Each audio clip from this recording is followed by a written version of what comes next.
So in my aspirations to become a better cook, I decided to try to make some salmon sashimi. Since I love sushi and I usually end up spending like $30 at a sushi restaurant just buying like rolls, I decided, hey, you know what? I'll try to make my own sushi, except it's pretty much just sashimi and rice. I'm not a good cook at all. I mean, the past 3 months I've eaten pretty much rice, beans, chicken, and eggs. I think that's actually all I've eaten for the past 3 months. The diversity in my meals pretty much just comes down to how I organize those food groups. I was like, oh, you know what? I'll have rice beans in a taco form, or sometimes I'll have it in a burrito form. I think one time I made chicken sandwiches, maybe twice. But overall, most of this food that I've eaten has pretty much come down to chicken and rice. Every once in a while I'll have beans, every once in a while I'll have eggs. I'm in this weird kind of limbo state where I would like to cook more diverse foods and like interesting, just try stuff, but I don't really want to spend the money on it, especially like beef. I would love to cook more like steaks and stuff like that. It's a lot more expensive than chicken. This is probably the first time I've actually spent more than $10 on something that wasn't chicken and rice. So this is an entire farm-raised Atlantic salmon fillet. That's what I believe I'm supposed to get from my research, is you're supposed to get something that's a farm raised to avoid parasites, and on top of that freeze it for 10 days, which I did. Put it in my freezer for about 10 days, and then on the 10th day I took it out of the freezer and put it in the fridge and let it thaw overnight,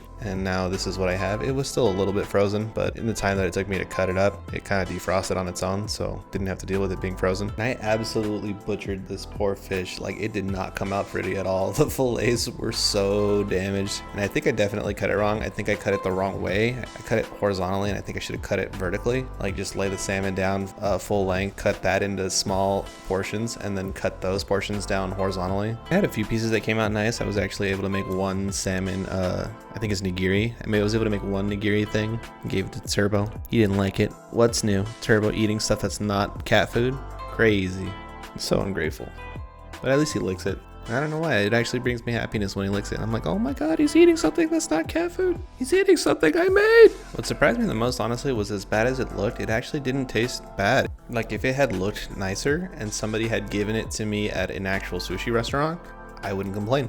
I would be like, oh, you know what, it's just nigiri, or it's just salmon sashimi, you know? It didn't taste very far from the actual product you would buy at a sushi restaurant, at least to me. I'm sure if somebody has better taste buds than me, they would be able to tell easily. But all in all, my experience with this was actually very pleasant. It was good. It wasn't very much effort, honestly. I just had to leave it in the freezer, wait 10 days, skin the salmon, and then I just ate it after filleting it. And Turbo sniffed it. Maybe gave it a little lick. Definitely should buy less salmon. That was too much.